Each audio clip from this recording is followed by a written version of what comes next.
fait d'être chrétien ne signifie pas automatiquement que l'entrée dans le royaume des cieux nous est due. C'est un travail perpétuel à chaque seconde, à chaque minute. Et nous avons besoin de l'aide de Dieu. Il nous a donné le Saint-Esprit. Le Saint-Esprit est là pour nous aider au quotidien. Bien-aimé, sais-tu que le jugement de Dieu arrive sur la terre?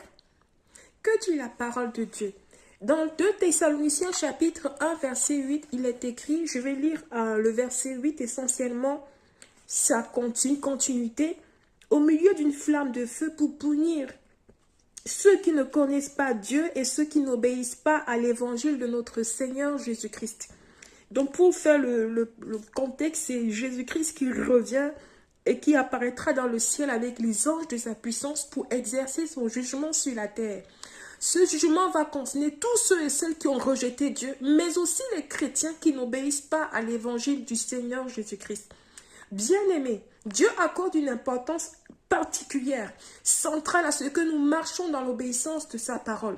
Nous ne pouvons pas dire que nous sommes chrétiens, que nous confessons le Seigneur Jésus-Christ par notre bouche, mais notre façon de faire, notre style de vie au quotidien et même dans l'église ne glorifie pas Dieu. Parce qu'il y a un problème, cela signifie que nous faisons des choses dans la désobéissance et nous faisons tout ce que nous faisons sur la colère de Dieu. Dieu va plus loin dans sa parole, il dit dans l'évangile de Luc chapitre 6 verset 46, il dit ceci, « Pourquoi m'appelez-vous Seigneur, Seigneur, et ne faites-vous pas ce que je dis ?»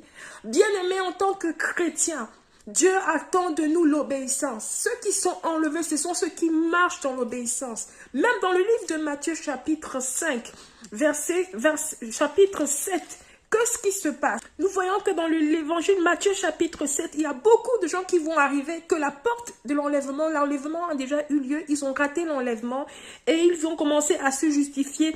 Au verset 22, plusieurs me diront en ce jour-là, Seigneur, Seigneur, n'avons-nous pas prophétisé par ton nom? N'avons-nous pas chassé des démons par ton nom? Et n'avons-nous pas fait beaucoup de miracles par ton nom? Bien-aimés, qui sommes-nous pour remettre en question le jugement de Dieu? Dieu ne regarde pas seulement aux œuvres, il regarde à notre obéissance. À notre obéissance quand nous faisons tout ce que nous faisons là.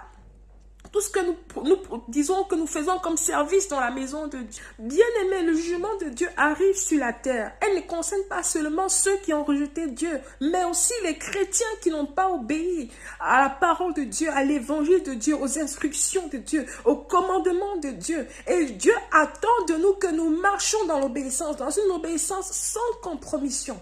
Donc je t'exhorte à la repentance de toute forme de désobéissance à la parole de Dieu.